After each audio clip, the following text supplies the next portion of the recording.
mais kon kay ci ñun la.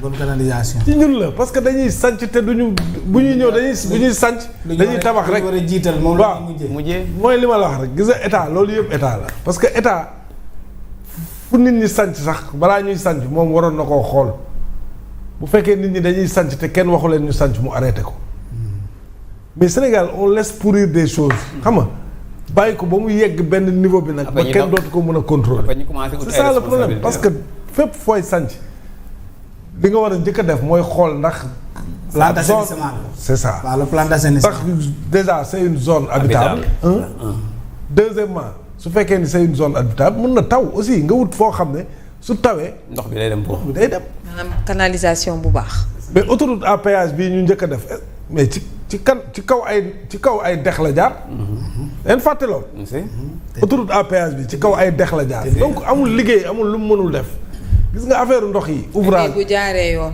surtout ouvrage kese moo ko mën a résoudre mais tey jii boo chaque jour je le dis boo demee Pikine zone bi dàqoon inondé mooy Djeddah Thiaroye Kaw waa Pikine ñu ngi may dégg arène nationale bi ci wàllu ndox lañ ko tax zone boobu mais léegi zone boobu bu tawee gars yi peut-être am na ñu déplacé ñi fa def ñu defaraat ko mais bu tawee les gens waxi na du tax kenn déplacé non Djeddah moo gënoon graw Djeddah moo coïncidé woon ak plan Jaxaay bu président Ablaye Wade foofu daf ni mu doon dafa graw mais bi ñu fa defee ay ouvrage defar ko mais tey jii ñi fa des bu tawee tamit dañ fay toog donc affaire yi du amul luxus liggéey la Touba aussi il faut que ñu liggéey ko parce que Touba suuf si gis nga suuf si ni mel argile du naan ndox léegi nag ndox moomu il faut ñu am fu ñu koy canaliser drainer ko am fu muy daje ñu am fu ñu ko évacuer loolu kese la preuve zone yi nga xam ne def nañ fa ay ouvrage muy fonctionner zone yooyu am nañ soulagement.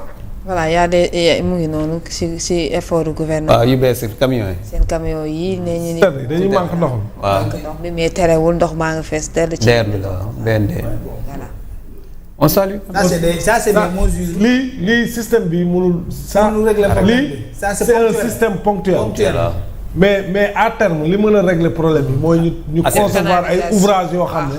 ndox mi dinañ dem dajale ko ci point bas yi am foo xam ne foofu lay dem. loolu la. affaire bi moom il s'agit même pas sax d'être. créer ay zones de marécage. hyper voilà ay zones de culture. c'est ça jël ndox bi yóbbu ko foofu mais ñun on a un problème d'eau. am nga suuf. leneen am nga brave valide. am mais tu as tout. ndox bu ñuy ngàcc nii. waaw léegi day dem perte. alors que c'est ça qui devenu servir à autre chose. c'est ça. man j'ai vu des systèmes de construction. ndox mi xoolal day taw mais du laal suuf si. bépp topp ndox bu jaar ci toit wu kër gi. c'est récupéré dans des bassins. parce que ils vont l'utiliser. la réutiliser. mais maintenant loolu. waaw léegi ndox mi nga xam ne ndox mu baax la. waaw mais yow da nga mën a béyee la dañ koy jël yóbbu ko fële. yow yaa ngi nekk dëkk boo xam ne. saison des pluies 3 mois. 3 mois la ngay perte te ci 3 mois yi sax boo moytuwul benn mois bi da nga koy perte. mois d'août daal la ñu xam ne moom day taw août septembre. waaw léegi nga nekk ci dëkk bu mel noonu kay yow bu dee am nga. tuuti lucidité ak xarañ. mais war nga mën ndox yi nga xam ne finalement daf ñuy sonal mais mënoon nañ jëriñ en fait. bu baax. waaw donc je pense que foofu la ñu war a projeté wu quoi mais da ngay li nga war a njëkk a def mooy régler problème bi ba du sonal population yi. léegi loolu nag ñaar yi mën nga ko combiner ndox mi bu dee da nga koy drainer mu am fu muy dem nga stocké ko fa mais après yow mën nga ko jël réutiliser ko. mais loolu yëpp nag. ay nit a koy def yeneen dëkk yi ay nit ñoo koy def. mais projet lii projet wu DER la yoo xamante ne ça date de 2022 ah. oui lii c'est Macky avec même Pape Abdoulaye. ki nga tudd Abdoulaye DER Pape Abdoulaye Sarr. il faut que ça soit clair ñii biñ fi ñëwee léegi projet ya fi nekkoon. dañuy continuer waaw c'est ça la vérité aussi. même les ouvrages la BND la Banque nationale à hauteur de 80%. même les ouvrages qui sont à Touba tamit. l'état c'est la continuité loolu la. moo tax da ngay jël passif bi aussi. c'est ça waaw da ngay jël lu baax ak lu bon. moo tax bi mu ne salue justement donc ce partenariat qui n'a pas débuté aujourd'hui ma ne ko merci. mais loolu. voilà il faut reconnaître le mérite des autres. nga nangu yow après ñoo indi teg ay jéego. mais mënoo ñëw bëgg a def table rase c'est comme si le Sénégal avait demandé en 2020. et pour man am na yoo xam ne amul y a pas de honte à ça. c'est pas day tooñ quoi. L'état c'est la continuité état bi nag c'est des actifs et des passifs. il faut tout da ngay doon yëpp. mais yow munoo saa yu actif amee. comme Dambodj li mu doon wax keroog. il fait l'éloge de l'ancien régime sans pour autant le nommer. Le Sénégal aujourd'hui peut postuler à toute forme de compétition. Parce que il y a des infrastructures. waaw mais waaw léegi kan moo fi def infrastructure. tudd ko rek garaaw parce que boo ko tuddul c'est plus flagrant. soo ko tuddul day flagrant nag. mais soo ko tuddee bon l'ancien régime quand même sur ce côté-là a bien travaillé. parce que on a des infrastructures de qualité. lan la lu xew. Bamba Diagne. lan moo xew. waaye di ñëw. di wax ne Sénégal oui avec le pétrole tu sais notre gouvernement nous on a anticipé en créant des écoles de formation ma ne ko mais il faut le citer rek école de formation professionnelle sur le métier du pétrole et du gaz. mu ne on a ma ne ko mais lan moo ci nekk mon prédécesseur wala l'ancien régime a fait lii baax na. ma ne ko ça c'est le contenu local. mais c'est pas la mort quand même. mais Dambodj nekk fële di wax te bëggul mais loolu sax non doy na waar quoi. gis naa sax Waly di ci def show bu mag. Waly waaw ci TikTok bi gis naa ko mu def ci benn show réception bi waaw. mon cousin mais je pense que quand même il faut que nañ continuer le cap. il faut faire des ouvrages dans toute cette zone là au-delà de Touba yeneen zones yi am problème yëpp. concevoir ay ouvrages je pense que dans peut-être ñoom d'ici 2 ans bu ñu planifier loolu defar ko xanaa Sénégal nag dinañ jublu ci leneen bàyyi ay affaire ay inondations chaque année. C'est vrai que nag ça engloutit beaucoup d'argent aussi. Beaucoup d'argent. yenn saa yi aussi tu peux. il faut oser les investissements. gis nga Touba problème Touba bi du ay 15 milliards moo koy defar de. c'est des milliers de milliards. te il faut que état nangu ko Touba li ko yàlla defaral li yàlla def ci ñoom état moo ko war a nangu xam ne lii c'est ça doit continuer et ça va continuer cette mobilisation là loo xam ne c'est une fois l'année. Quand même il faut oser les investissements loolu mooy dëgg. non mais l'État sax en tire. il faut mettre beaucoup d'argent. mais l'État en tire beaucoup d'argent. bien sûr surtout que l'État en tire beaucoup d'argent. loolu moo tax nag ñu war ko gën a lancé war nañ sax beneen enquête. j'entends damay dégg ay Abdou Diallo sama xarit dinaa noo taalibe yi Touba ay taalibe këru diine mënu ko lijjanti de.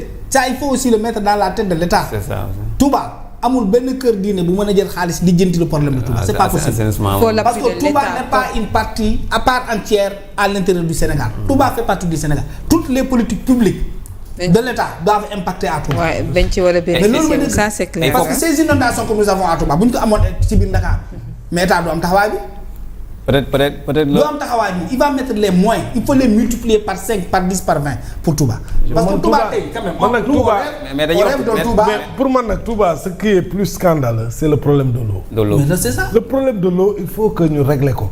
parce que mënoo am dëkk boo xam ne c'est des millions de personnes qui se retrouvent là-bas chaque année te ñuy am problème mu ndox. surtout ndox naan. xam nga problème mu inondation sax peut-être que bu yàlla ji xawee kii sax mën nga ko bañ a vivre mais les gens y vont mais ñëpp ay millions de nit mais il faut ñu am ndox bu ñuy sangoo ak bu ñuy utiliser. c'est ça. mais lan moo tax Touba ndox mi am Dakar fii mënul yegg Touba. Diomaye nañ ko ni on espère que. Diomaye moom loolu bu ko defee rek il aura réussi son mandat. wax na ko ci projet bi de mooy.